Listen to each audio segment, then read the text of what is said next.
एक बहू को मिली सास की सीख। हिंदी कहानी। प्रियंका को शादी करके 1 महीना हो चुका था। सारी रस्में खत्म हो गई थीं।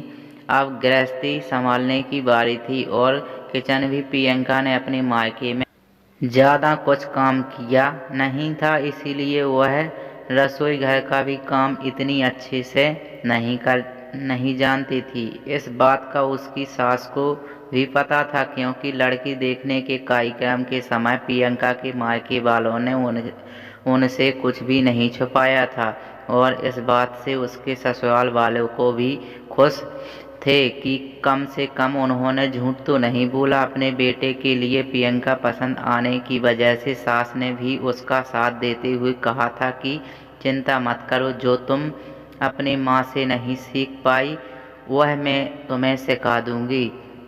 माँ ने अपनी उस कही हुई बात पर अमल करना शुरू कर दिया था। चाय, दाल और आमलेट बनाना तो वह पहले ही प्रियंका को सिखा चुकी थी। आज कोई मसालेदार सब्जी बनाना सिखा रही थी।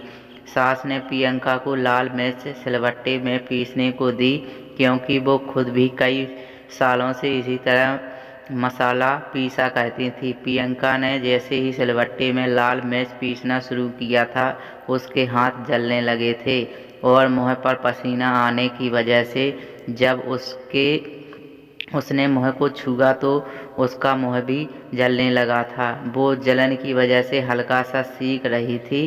तब सबका ध्यान उसकी तरफ गया। सास ने पूछा, पहले कभी मिर्ची नहीं कूटी थी क्या?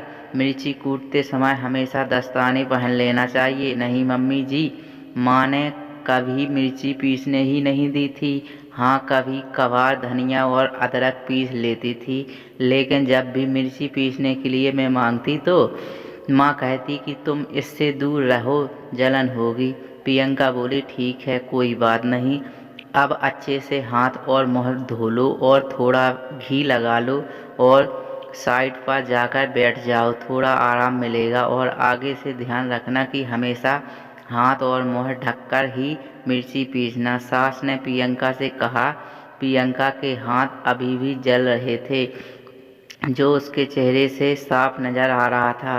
महेंद्र अपनी बीवी की ऐसी हालत देख नहीं पा रहा था। अगले दिन महेंद्र अपनी ड्यूटी खत्म होने के बाद बाजार जाकर एक मिक्सर खरीद लाया और माँ को देते हुए कहा कि माँ, यह कंपनी में गिफ्ट मिला है। चलो, अच्छा ही हुआ, अब इसके कारण अब तुम्हारा हाथ भी नहीं जलेगा।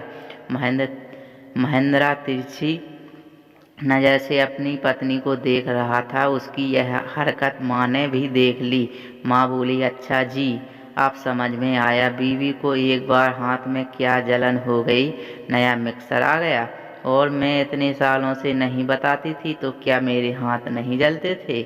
अरे भगवान, यह तो अच्छी बात है ना। मिक्सर नया घर में आया है तो सिर्फ तुम्हारी बहू थोड़ी इस्तेमाल करेगी, इसका फ़ायदा तो तुम्हें भी होगा ना। पिताजी ने बात को संभालने के लिए बीच में ही अपनी बीवी को चिढ़ाते हुए कहा, इसीलिए कहता हूँ माँ, अपनी तकलीफें बताया करो। आप भी सोचा, अगर प्रियंका ने अपनी जलन छुपाई होती और किसी को पता नहीं चलने दिया होता तो क्या आज इस घर में मिक्सर आ पाता?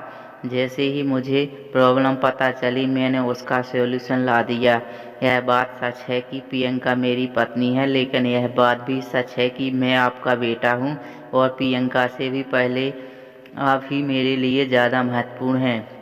अगर आपने मुझे पहले ही बता दिया होता तो मैंने तब भी इसी तरह का समस्या का समाधान किया होता। आप अपने इस बेटे को कभी भी आजमा कर देख लेना, आपके लिए यह बेटा अपनी जान भी दे देगा। महेंद्र ने माँ से कहा। माँ अपने बेटे के मुँह से इतनी प्यारी प्यारी बातें सुनकर ही खुश हो गई और उसे गले से लगा लिया और बोली, जीते रहो मेरे बेटे। प्रियंका भी अपने पति का अपने पूरे परिवार और खुद के प्रति प्रेम देख अपने आप को भाग्यशाली समझने लगी और उसके चेहरे पर एक संतुष्टि की मुस्कान छा गई। दोस्तों आपको ये वीडियो कैसी लगी, अच्छी लगी हो तो लाइक जरूर कर देना, और चैनल को आपने अभी तक सब्सक्राइब नहीं किया हो तो सब्सक्राइब जरूर कर लेना, और साथ में बेल आइकन ऑल पर प्रेस जरूर कर लेना, ताकि आने वाली इसी तरह की हर वीडियो की नोटिफिकेशन आप तक सबसे पहले पहुंचे।